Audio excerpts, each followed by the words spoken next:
I'd like to welcome you tonight to Indian Country's first Indian Talk event. Great.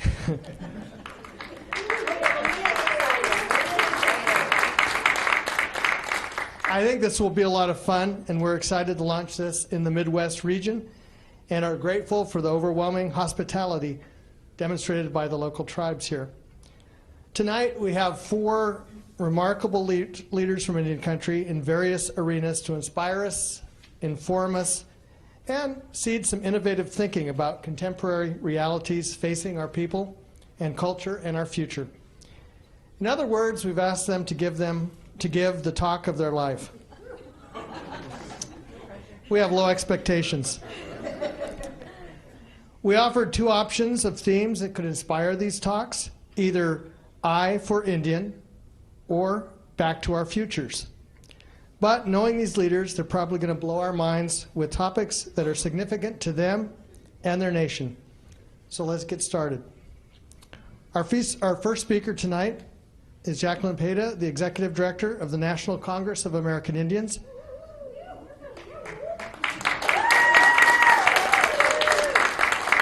She is a member of the Raven Sockeye clan of the Tlingit tribe and sits as the 6th Vice President for the Central Council of Tlingit Haida Indian Tribes of Alaska and the Vice Chair of Sealaska Corporation.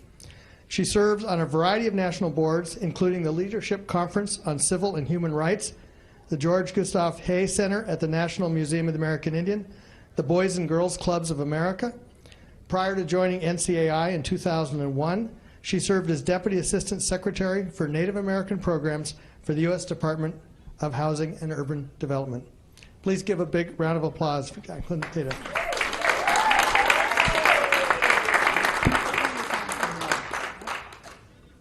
I don't know how to, can you see it? Got it.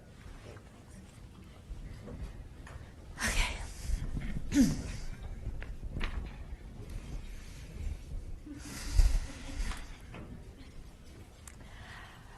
Okay. So let me start by telling you a little secret about myself. So those of you who may know me may know that I love to read books. And I read a lot of books, but mostly self-help books. And I call myself the self-help queen. My life was probably not any different than many of you. My mother had me when she was barely 16 years old. My mother went to boarding school. And after she had me, she had 6 others. I'm the oldest of 6 children, either 9 months or 1 year after each other. And my mother, so we had some tough times. And we also had some really fun times. And I remember my mother, some of the funnest times with my mom would be like making paper dolls out of Sears catalogs and just laughing and laughing. And but I grew up with my mother. We kind of grew up together, and I remember helping my mother study for her GED when she was 26 years old. And I also just helped her just like I helped raise my brothers and sisters. And so when I was a little girl, I was always kind of searching and looking at what that other house looks like outside of my house and wondering what happens inside that little house and just wondering like what was normal supposed to be. And so I kept asking myself questions like, how am I supposed to feel? Or how am I supposed to think? And what was I supposed to know? And was I smart enough? Or was I good enough? And I just never really knew, and I kept searching for those answers. And so the other thing that you may not know is that I'm really quiet and shy.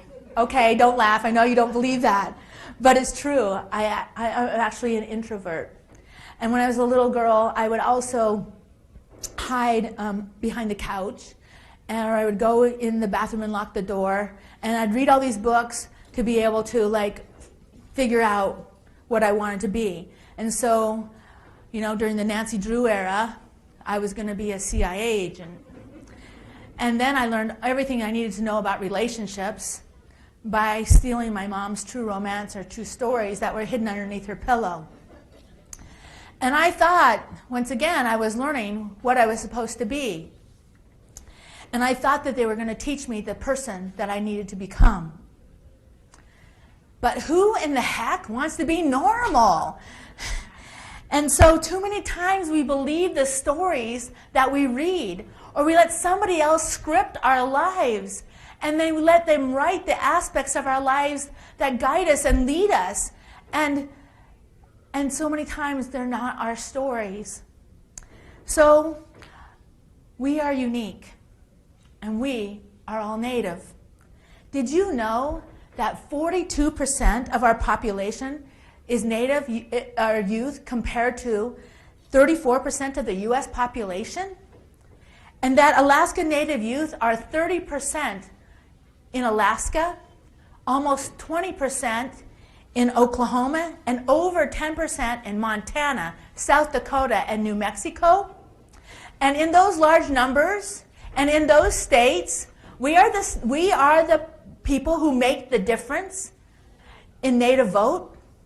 And in recent elections, they've proved it. Our Native youth made a difference. And between 2000 and 2010, there's a 75% increase in master's degrees awarded to Native students. Over 50% increase on the U.S. national level. That is huge. And there's a 35% increase in doctorate degrees awarded to Native students, people, as compared to 32% nationwide. This is our story, and it gets even better. In between the 30 years between 1976 and 2006, the number of women who enrolled in college increased, Native women who enrolled in college increased 200%. And Native women are increasingly pursuing STEM degrees. 1 in 5 Alaska Native American Indian female student earned a bachelor's degree in 2010, majored in science, technology, engineering, or math. Our Native communities are great places of innovation because we are not normal. We are unique. We are changing the game, flipping the script, and leading the way. In the first dental health aid therapist program initiative was in an Alaska Native community, a leading model that other states are now learning from, trying to improve the oral health needs of rural America and Native communities, and demonstrating the power of a child's smile. The Chickasaw Diabetes Care Center is providing tools to understand what is the root of the diabetes epidemic in youth. So put down normal and pick up exceptional. Be willing to take the risk. I know it's scary sometimes. Believe me, I know it's scary. And sometimes, but there's nothing wrong with taking steps. No one's asking you to jump out of a plane. And as I was telling my granddaughter the other day, I said, don't get comfortable. Push yourself a little bit. And if it's scary, just take little baby steps. And sometimes that means just eating that vegetable that you're not sure what it looks like, but you don't think you're going to like it. Just because you think it's going to taste bad. If you're a little scared, it's okay. There are 5.2 Native Americans across this country, and I bet some of them are a little scared too. And if you join together, you can do it together. You can direct that energy into the challenge, and you can use that adrenaline to climb to the top of a mountain. And you don't have to fit into somebody else's idea of what a leader looks like. You can make a difference. People think sometimes that being a leader is the person who's going to stand behind a podium or the person who's going to pick up the mic. But that's not what a leader is always about. In fact, sometimes the leader is the person who stands next to the other person who's already standing in line. And by coming together, following that other person, you've created a movement and you've made change. And sometimes a leader is the person who stands back and lets others lead and helps push them forward and supports them and lifts them up. Sometimes the ones who have made the biggest difference are the ones who took care of their little sister, or the ones who studied at night to get their GED, or the ones who took 2 jobs so their kids could go to college. The people who are willing to stretch, to grow, and to step into places that are uncomfortable. Sometimes they are the greatest success stories in our lives. So success is defined in lots of different ways, and sometimes it's not all about pure academics.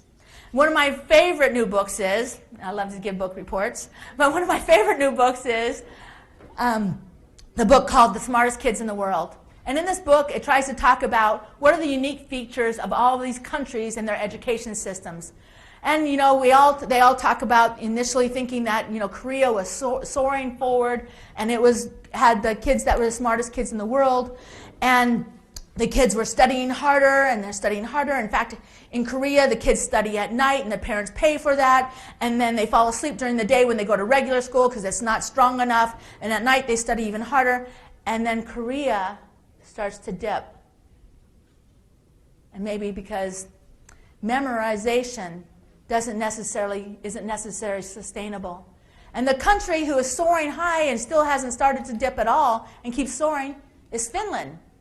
And the difference between Finland's education and Korea's education is Finland decided to do something different.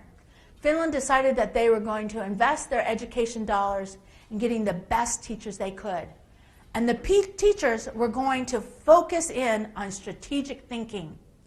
Not memorization, but strategic thinking. And when I look at Indian country, we're the best strategic thinkers I know of. We know how to make challenges, find solutions to challenges. We know that we have solved our problems as communities. We've come together, not about an individual, but about collective solutions. We know that it means planning ahead. We know that things might go wrong. We know how we have to be willing to change the course. We know how to be able to find the resources we need. And we've been doing that for thousands of years. In fact, this morning, if you heard Megan Smith speak in our plenary session, and remember Megan Smith, who used to be one of the vice presidents at Google, and now she's at the White House. She's just innovating with technology. And what did she use as one of her examples? She used the example of the Hawaiian voyagers who went around the world navigating from stars. Sometimes the oldest technology is the best technology. And being a problem solver is the best skill that you can have. If you pair that with the willingness to work hard, it almost about guarantees that you're going to have a job in a competitive job market or a downturn job market. Native youth are unique and to be able to thrive right now, but it takes all of us to push them forward. So a reporter recently asked me, given all your years, like I was really old, given all your years in Indian country, what would be the one thing that you would do differently if you could, or the one thing that you would change? And I said, the one thing that I would change is I'd create more opportunities for Native youth. I would help to make sure that their dreams came true. Because I know that their success means a success for our futures. Our youth have what it takes to be the best. And so today I'm taking this time to ask you, as tribal leaders, where do you invest your time? Where do you invest your money? Where do you invest your resources? Are you keeping them tied to our core values? Are you incorporating them and building a vision of your community health? Are you creating opportunities so those youth can come back home and not only have a job, but provide and be able to contribute?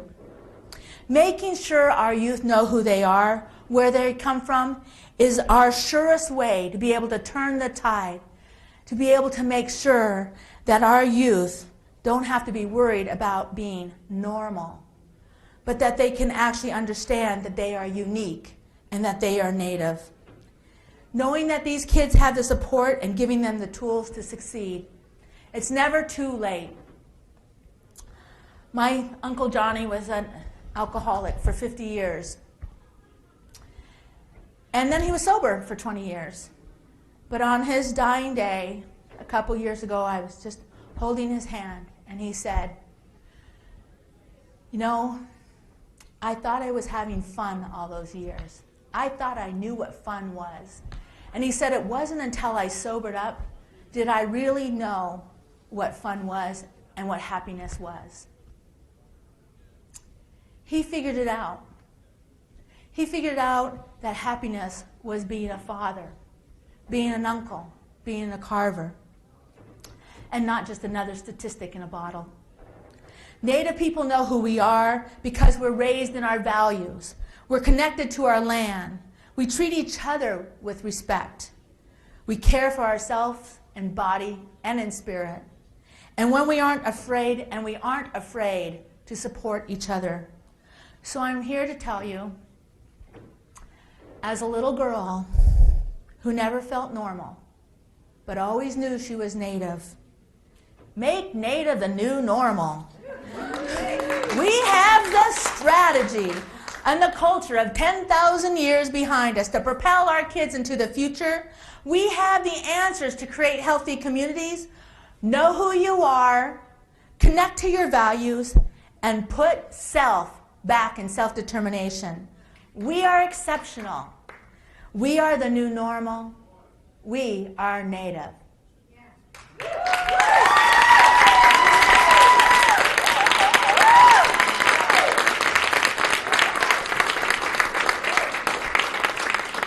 Thank you. I promised this would be fun.